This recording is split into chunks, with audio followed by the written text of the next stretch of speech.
नमस्ते दोस्तों, हमारे इस चैनल ट्रैवल विद तृप्ति उद्यान में आपका स्वागत है। पिछले वीडियो में हमने आईफेल टावर का टूर किया। वहाँ से नीचे उतरने के बाद में हम पैदल घूमने निकले पेरिस के कुछ अन्य महत्वपूर्ण बड़े ही मशहूर लोकेशंस को देखने के लिए। 1.75 किलोमीटर्स पे आर्क द ट्रायम्फ, 1.9 किलोमीटर्स पे कॉनकॉर्ड जो शैम्स दी एलिसिस की लंबाई है, और वहाँ से पीछे 1.5 किलोमीटर्स लूवर। यहाँ तक का सफ़र कुल 6 किलोमीटर का हमने तय किया। और यहाँ देखिए, पेरिस के आईफेल टावर के सामने ठीक नुक्कड़ पर भुट्टे का ठेला इंडियन तो ज़रूर लगा सकता है, वह भी पुलिस की सामने, नाक के सामने। हमने स्वाभाविक रूप से उसे पूछा हाउ मच, उसने कहा 2 यूरो। जी खुश हो गया हिंदी सुनकर। उसने हमें प्रेफरेंस भी दिया। टूर द आईफेल में साइन नदी का क्रूज़ इंक्लूडेड है। अगर आप करो तो बढ़िया, आईफेल टावर के कई नज़ारे दिखते हैं और साइन नदी के किनारे बसे हुए कई सारे मोन्यूमेंट्स भी आप देखते हो। क्रूज़ पर डाइनिंग भी अवेलेबल होता है। लगभग लूअर तक आप इसी रोड से साइन के किनारे जा सकते हो, पर हमें जाना था आर्क दी ट्रायम्फ। वहाँ से शैम्स दे एलिसी होते हुए हमें कॉनकॉर्ड से लोअर जाना था, और वह जो पैदल सफ़र है वो बहुत ही सुहाना है दोस्तों। यहाँ से पीछे की तरफ जाने के बाद पलायस दी टोक्यो नाम का जापानीज़ यह कमेटी है जो इसे मेंटेन रखती है। पलायस दी ट्रोकेदरो से आते हुए उस स्ट्रीट पर यह लोकेटेड है, और दुनिया के कई मशहूर फैशन शोज़ यहीं पर आयोजित भी होते हैं। वन ऑफ द एवेन्यूज़ है यह। पेरिस में शैम्स दी एलिसिस पर और कई सारे एवेन्यूज़ हैं। साइन नदी की तरफ का यह रोड है, और यहाँ पर हम पलायस दी ट्रोकेदरो के बाजू से होते हुए आते हैं। अगर आप वहाँ के फाउंटेन्स का शाम में मज़ा लेना चाहते हो तो वहाँ से पीछे से आप इस तरह से आ सकते हो, और सामने आप जब जाते हो तो Arc de Triomphe, gate of the victory.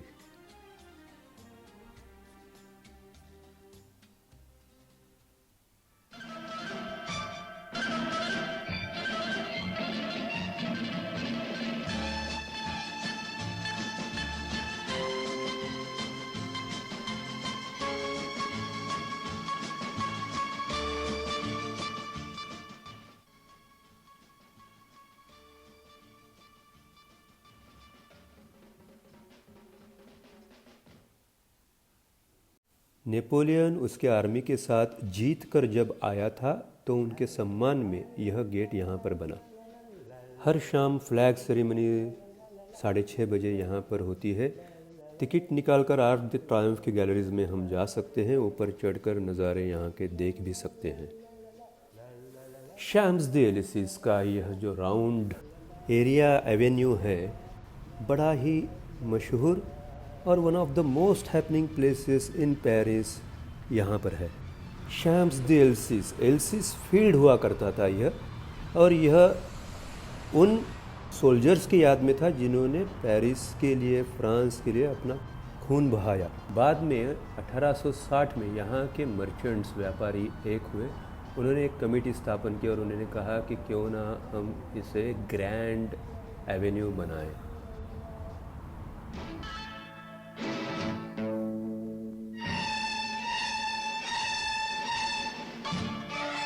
आज भी यह कमेटी अस्तित्व में है। यह कमेटी ही डिसाइड करती है कि कौन से फ्लैगशिप स्टोर्स यहाँ पे ओपन हो। जैसे डियोर आप देख रहे हो, यह शानदार बिल्डिंग ऐसी लगती है जैसे ऊपर से कुछ ढका हुआ है, पर अंदर के सारे जो फैशन प्रोडक्ट्स हैं आपको दिखते हैं बाहर से। शानदार बिल्डिंग। ऐसे कई सारे फ्लैगशिप स्टोर्स, चाहे वो परफ्यूम्स हो, ज्वेलरीज हो, वॉच के ब्रांड स्टोर्स हो, अपैरल्स हो, फूड कोर्ट्स हो, रेस्टोरेंट्स, कुलिनरी आउटलेट्स, यह कमेटी तय करती है किसे यहाँ पे लोकेट होने देना है या किसे नहीं। H&M एक उदाहरण है जिसे इन्होंने नकारा था। 2 साल के बाद में उन्होंने उनकी कंडीशंस मानी और फिर वो यहाँ पे स्थित हुए। उनकी कोई कंडीशन है, कैसा डिस्प्ले होना चाहिए, बिल्डिंग डिज़ाइन, कितना स्क्वायर फुट, कैसा डिस्प्ले, ऐसी कई सारी कंडीशंस को सेटिस्फाई करने के बाद में ही यहाँ पर किसी को अप्रूवल मिलता है। साल भर में जितने भी बड़े इवेंट्स ऑर्गेनाइज करने होते हैं, यह कमेटी म्यूनसिपालिटी के साथ तय करती है कि कौन से इवेंट्स यहाँ पे ऑर्गेनाइज हो, कब हो। यहाँ पे बड़े फैशन शोज़ भी ऑर्गेनाइज होते हैं। दुनिया के सबसे बड़े ब्रांड्स और उनके सबसे बड़े फ्लैगशिप स्टोर जैसे ड्यूटी, यहाँ पे आपको दिख रहा है, लिबर्टी, लुई विटन, डियोर, ये मॉल्स यहाँ पर, इनके जो शॉपिंग स्टोर्स हैं यहाँ पर काफ़ी सालों से स्थित है। यहाँ पर अपॉइंटमेंट बिना आपको एंट्री नहीं मिलती है। आपको कंसल्टेशंस के लिए स्पेशल अपॉइंटमेंट्स कई हफ्ते पहले लेनी पड़ती है। एप्पल का काफ़ी बड़ा शोरूम यहाँ पर आप देख रहे हो, जो न्यूयॉर्क के बाद में सबसे बड़ा स्टोर माना जाता है। आगे ज़ारा के हमने 2 स्टोर्स देखे, एक बड़ा फ्लैगशिप स्टोर था और उसके बाद में और एक आउटलेट था।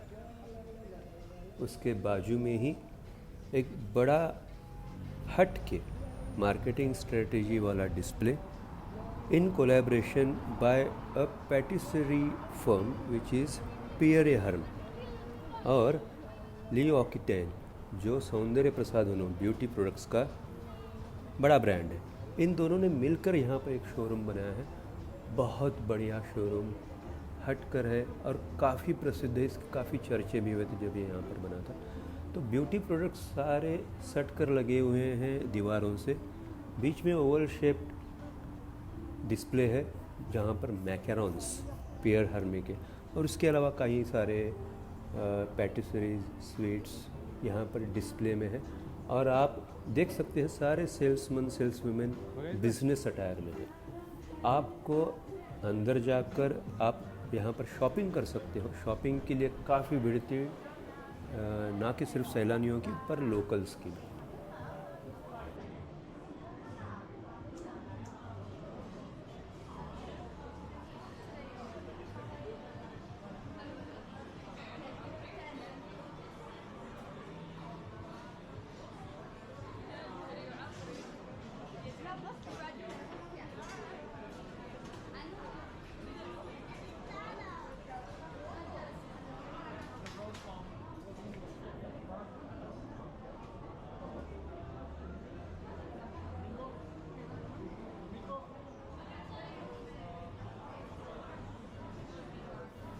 इस शॉप के ठीक बाजू में the famous and one of the oldest of Paris croissant की चेन, पैटिसरीज और मैकेरॉन्स की भी चेन पॉल, यह है। और हमने पॉल के बारे में काफ़ी सारा सुना था। हमने पॉल का प्रोडक्ट हमने चखा था इसके गैर दिल नॉर्थ के स्टेशन पर भी। इसके कई सारे आउटलेट्स फ्रांस में हैं, काफ़ी प्रसिद्ध। और चूँकि ये वन ऑफ द ओल्डेस्ट है तो इसकी अपनी एक पहचान है।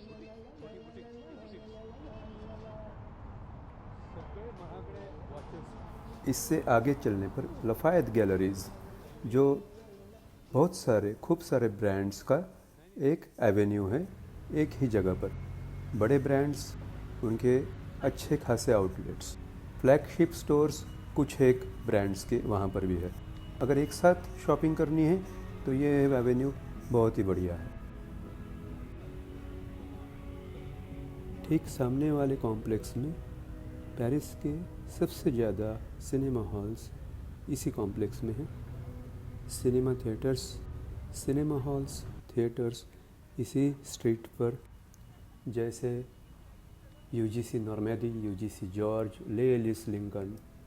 थिएटर्स में रॉड पॉइंट, मार्जिनी, एस्के पियर कार्डिन इसी एवेन्यू पर स्थित हैं।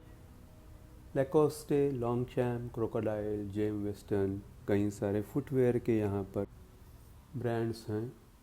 ज्वेलरी आप नाम लो, Tiffany and company, Cartier, Mauboussin, PSG store जो पेरिस फुटबॉल का ऑफिशियल मर्चेंडाइज है, Fitch store after New York only second store जो यहाँ पर हैं। परफ्यूम का सबसे नामी नाम ग्यूरलैंड यहीं पर है। इस तरह के कई सारे ब्रांड्स फैशन के दुनिया में जिनका नाम सबसे ऊपर है, ऐसे ब्रांड्स यहीं पर हैं। कैरोन्स का रोल्स रॉयस, लाड्यू रिपॉल,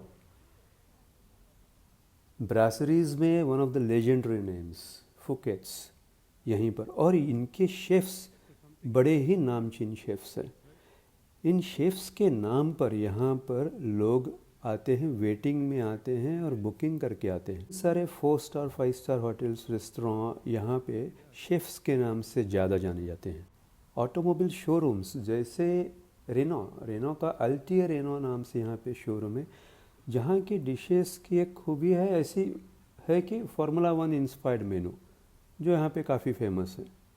तो ऐसा यह एवेन्यू, यह स्ट्रीट दुनिया की सबसे महंगी स्ट्रीट मानी जाती है, पर सबसे बेहतरीन, सबसे खूबसूरत स्ट्रीट भी मानी जाती है और इसीलिए सबसे मशहूर भी है। इस स्ट्रीट पर घूमते हुए, उसका मज़ा लेते हुए जब आप शाम में उसके दूसरे कोने पर पहुंचते हो जहां पर पलायस दी कॉनकोर्दे हैं, तो यह बहुत ही बेहतरीन इवनिंग स्पॉट है। फ्रेंच रेवोल्यूशन में जब तब के विलन्स का, जिनके विरुद्ध उठा हुआ था, उनका एग्जीक्यूशन हुआ तो वह इस स्क्वायर में हुआ था, पब्लिकली हुआ था। इसके बाद पीस की ज़रूरत महसूस हुई, तब लुई फिलिप जो तब के रूलर थे, उन्होंने यहाँ पर ग्रैंड कॉनकोर्दे का प्लान किया और उन्हें तब इजिप्ट के पाशा ने यह खूबसूरत ग्रेनाइट से बना बड़ा ही लंबा पिरामिड भेंट दिया था, पीस का, शांति का प्रतीक के रूप में। यहीं पर एक बड़ा फाउंटेन है जहाँ पर जल परी और उनके हाथ में मछलियों के स्टैच्यूज़ है। अगर आप याद करो 60s की film evening in Paris, Shammi Kapoor, Sharmila Tagore, Mohammed Rafi, Asha Bhosle with all time great Jaishankar Jaikishan, इनकी बनाई हुई धुन रात के हमसफ़र, यह गाना अगर आप याद करो, यह गाना देखो तो आपको यहाँ के नज़ारे उस फिल्म के गाने के साथ जुड़ते हुए नजर आएंगे। The magnificent Paris, the grand Paris.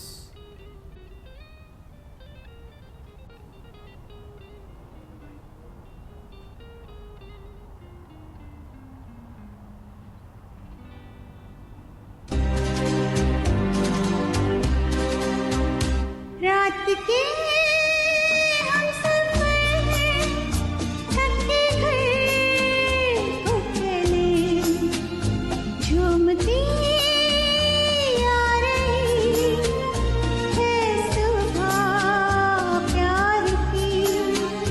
देख कर सामने रूप की रोशनी फिर लुटी जा रही है सुबह प्यार की।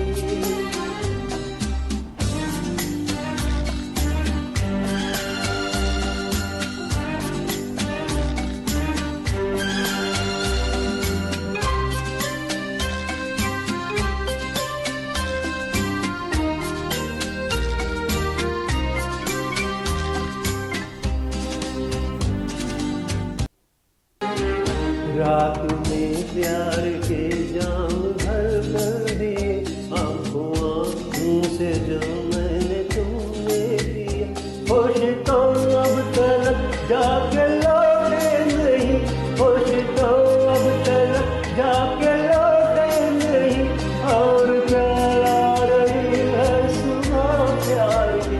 रात के हमसफ़र थक के घर को चले, झूमती आ रही है सुबह प्यार की।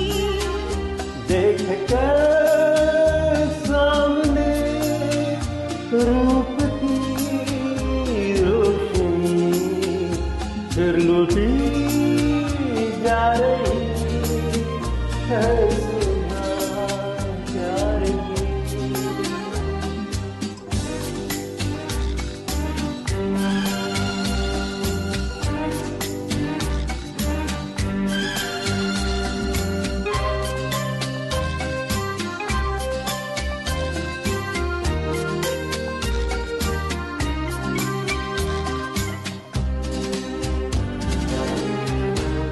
क्या वादे हुए, किसने खाई कसम, इस नई राह पर हमने रखे कदम।